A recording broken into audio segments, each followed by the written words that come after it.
नमस्कार, अस्सलाम वालेकुम, सत श्री अकाल, राम राम। विद्यार्थियों, आज हम सॉल्व करेंगे class 7th half yearly exam का जो पेपर हुआ था 2023 का। सबसे पहले जो प्रश्न आया था वो था use of A and the, यानी आर्टिकल से संबंधित जो प्रश्न पूछा गया था। इसको चार इसके सब क्वेश्चन थे, यानी छोटे पार्टों में बनाया गया था और एक क्वेश्चन के इसमें डबल थे, तीसरे नंबर के। ठीक है, तो देखिए, he is blank space engineer, a an और दा में से कुछ हमें लगाना होगा इसमें। अब इसमें ए लगाऊं, एन या दा, तो इसका आंसर आएगा बेटे एन। एन क्यों आया? देखो, हर एक आंसर के बाद में हमें ये सोचना ही चाहिए कि ऐसा क्यों हुआ। हुआ तो सही, लेकिन क्यों हुआ? तो देखो, इसमें शब्द दिया हुआ है हमें क्या, इंजीनियर।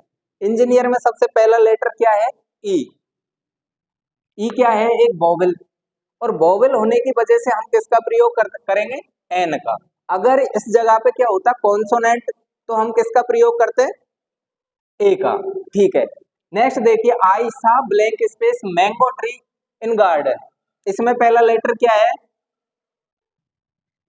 फर्स्ट लेटर है इसका एम, यानी कि कॉन्सोनेंट। किसका यूज करेंगे, ए का। इसी प्रकार देखिए, सन साइंस ब्लैंक स्पेस स्काई। सबसे पहले तो ये देखो, सन एक अद्वितीय वस्तु है, यूनिक है। यूनिक जो भी होता है उसके पहले हम किसका प्रयोग करते हैं, दा का। किसका प्रयोग करेंगे इसमें, दा का। सन से पहले यानी कि क्या आया, दा, और उसके बाद में स्काई। स्काई भी एक होता है, एक से अधिक होते हैं। अरे भाई, आसमान एक ही तो है, तो हम किसका प्रयोग करेंगे इसमें भी, दा का, क्योंकि ये दोनों क्या है, यूनिक है। और विश्व में, दुनिया में सिर्फ एक ही होते हैं, एक से अधिक नहीं होते। आगे देखो, we are in blank space classroom. इस जगह पे आके एक सस्पेंस बहुत बड़ा होता है कि ए लगाऊं या दा लगाऊं। तो ए के लिए लगता है ऐसा कि ए भी तो आ सकता है, ए आ सकता है, लेकिन इस कंडीशन में नहीं आएगा। क्यों? क्योंकि देखो, we are in blank space classroom.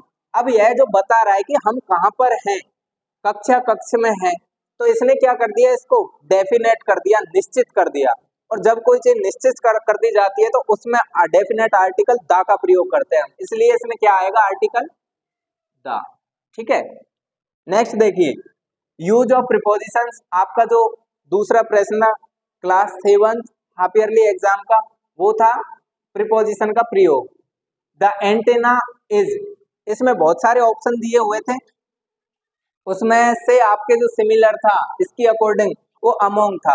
ज्यादातर जो डाउट होता है वो अमोंग और एक और था बिटवीन, इस पे ज्यादा स्टूडेंट्स के थोड़े सस्पेंस रहे होंगे। तो इसमें आएगा बेटा अमोंग। क्यों आया? क्योंकि किसी चीज के ऊपर कोई चीज होना, किसी चीज के ऊपर होना। बिटवीन का प्रयोग हम इसलिए नहीं कर सकते क्योंकि दो के मध्य में की जब बात होती है तो हम कौन सा प्रीपोजिशन लगाते हैं, बिटवीन लगाते हैं। देयर इज हॉट मिल्क, इसमें भी बहुत सारे दिए हुए थे, लेकिन एक वस्तु दी हुई है तो सीधी सी बात है, मिल्क कहाँ है, अंदर है उसके, तो इसमें हम किसका प्रयोग करेंगे, इनका प्रयोग करेंगे। इसमें क्या आएगा बेटा, इन आएगा। ठीक है, नेक्स्ट देखिए, on cooling water changes blank space ice. अब जब कोई भी चीज की दशा दिशा परिवर्तन हो रही हो तो उसमें हम प्रयोग करते हैं किसका, इनटू का। इसमें एक रूल और पढ़ा जाता है कि जब भी किसी चीज का क्या हो रहा हो, एक स्थान से दूसरे स्थान पर परिवर्तन हो रहा हो, गतिमान स्थिति में हो, तो भी इनटू का ही प्रयोग किया जाता है। जब कोई चीज दूसरी भाषा, एक भाषा से दूसरी भाषा में बदलते हैं तो भी इनटू ही आता है, ये इसके रूल्स होते हैं। आगे देखिए, the man felt better and asked blank space something to drink. इसमें ऑप्शन क्या क्या दिए हुए थे, ऑप्शन थे इसमें टू, इन, फ्रॉम और फोर। करेक्ट आंसर इसका फोर होगा, सीधी सी बात है। आगे देखो, डिफरेंट फ्रॉम अदर्स, इनमें से भिन्न क्या है उसको बताना है। अन्य तीन समान होंगे किसी प्रकार से और चौथा एक क्या होगा, अलग होगा। टीचर, स्टूडेंट, क्लासरूम और डॉक्टर। इसमें से देखो, वैसे ज्यादातर आंसर इसका डॉक्टर ही ठीक माना जा रहा है। क्यों? ये तीनों चीजें एक दूसरे से संबंधित है, एक स्थान पर होती है, और डॉक्टर क्या है, इनसे अलग है।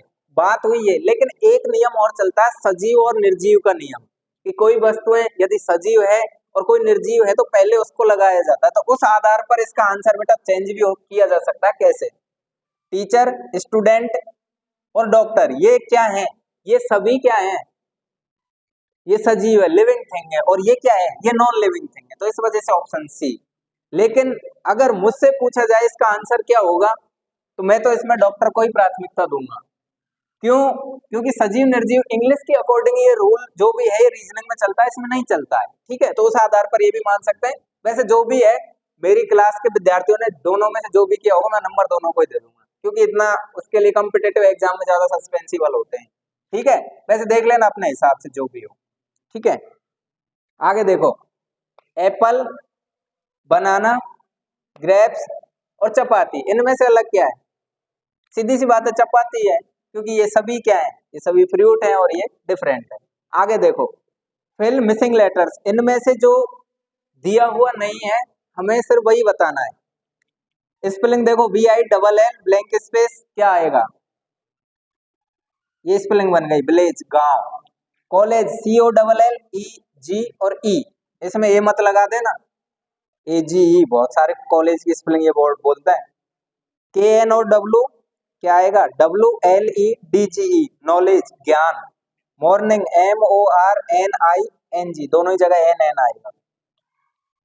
क्वेश्चन नंबर 5, इसमें बताना था हमको राइट द प्लूरल। इसका प्लूरल फॉर्म बतानी, जो भी शब्द दिए हुए हैं इनके क्या बताने? प्लूरल बताने। आई का क्या होगा? वी। चाइल्ड का? अरे टाटू आंसर दे दे। CHILDREN, शाबाश, चिल्ड्रन। बाज का क्या होएगा मनकेश? शाबाश।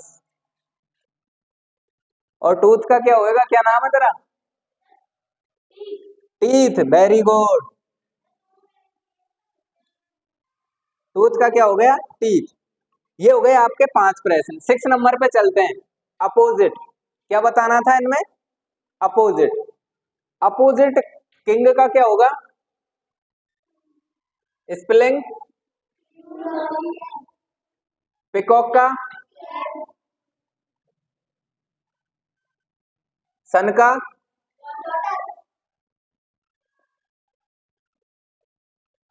और डॉग का? अरे सुनो, इस डॉग का बहुत सारे विद्यार्थियों ने क्या लिखा था, मैंने कॉपी चेक कर रहा था तो डॉग, डॉगन। किंग, किंग के सामने पता क्यों नहीं लिखा हुआ था? RANI, रानी। शाबाश, ये तुम्हारी पढ़ाई है। हाँ, सन का डॉटर हो गया कंप्लीट। आगे देखिए बेटा, अरेंज द बर्ड्स, इन्हें हमें क्या करना था? ये डिफरेंट स्थिति में दिए हुए थे, जैसे कैन कहाँ है, ये कहाँ है, ही किधर दे रखा है, और उनमें ऐसे ऑब्लिक लगाए हुए थे। इन सभी को मैंने सीधा क्या करके रखा है? एकदम करेक्ट जमा के ही दिया हुआ है। इसके अंदर देखिए, कैन सी प्ले बैडमिंटन, इसमें थोड़ा सा स्टूडेंट को दिक्कत हो रही थी। वो कैसे हो रही थी? बहुत सारे सी कैन प्ले बैडमिंटन लिख रहे थे इसको। तो देखो बेटा, इसमें खास करके ध्यान रखना इस क्वेश्चन मार्क का। इसमें क्या दिया हुआ है? लास्ट में क्वेश्चन मार्क दिया हुआ है। क्वेश्चन मार्क अगर दे रखा है तो हम कैन को पहले लगाएंगे, क्योंकि इसको हमें क्या बनाना है? इंट्रोगेटिव बनाना है। प्रश्नवाचक वाक्य बनाएंगे तो हेल्पिंग वर्ब सबसे पहले लगेगी। He is going to school, ये भी अलग तरीके से था, करेक्ट ये होगा। She is jumping into river, the sun rise in the east, सूर्य पूरब में दिशा में उगता है। भाई साहब, ये हो गया आपका ये। वह नदी में कूद गई। He is going to school, वह विद्यालय जा रहा है। कैन सी प्ले बैडमिंटन, क्या वह बैडमिंटन खेलती है। ये तो हो गए आपके 7 प्रश्न। 8वें नंबर का जो प्रश्न दिया हुआ था आपकी बुक से रिलेटेड था, और पोयम थी वो ट्रीज आर फॉर बर्ड्स, ऐसा कुछ। उस पोयम के 5 प्रश्न पूछे गए थे। उन 5 प्रश्नों में कुछ नहीं, इसको जिसने पढ़ रखा है वो इजीली आंसर दे सकता था। एक चीज थोड़ी सी डिफरेंट थी, वो मैं बता देता हूँ। उसमें एक क्वेश्चन था, 8 नंबर का 5वां, 8वें का 5वां, find the bird from the passage which means at the back of. 8 का कौन सा है? 5वां, एट द बैक ऑफ। इसका मीनिंग बताना था। और मीनिंग वही बताना था जो इस पैसेज के अंदर आया है। तो पैसेज के अंदर एक शब्द आया था इसके लिए, eight the back of, behind. क्या आया था? बिहाइंड। तो ये इसका आंसर था, और तो सारे इसी में से आंसर लग जाएंगे। ये थोड़ा सा एक नॉलेज पे आधारित है, जिसको इसका मीनिंग पता है ना, एट द बैक ऑफ का मीनिंग क्या होता है, वही बिहाइंड पर पहुंच पाएगा। तो ये थी बात इसकी। आगे देखिए, क्वेश्चन नंबर जो 9 था उसमें पैराग्राफ था माई स्कूल और बेस्ट टीचर, दो में से किसी एक पे लिखना था। Right the story on ग्रेडी dog और थ्रस्टी क्रो, ये आप अच्छे से जानते हो, इनमें कहीं कोई आपत्ति नहीं है। और ये आपका 7th का पेपर था जो मैंने सॉल्व करवाया। Thanks for watching this video and like, channel को सब्सक्राइब और शेयर जरूर करें। थैंक्स।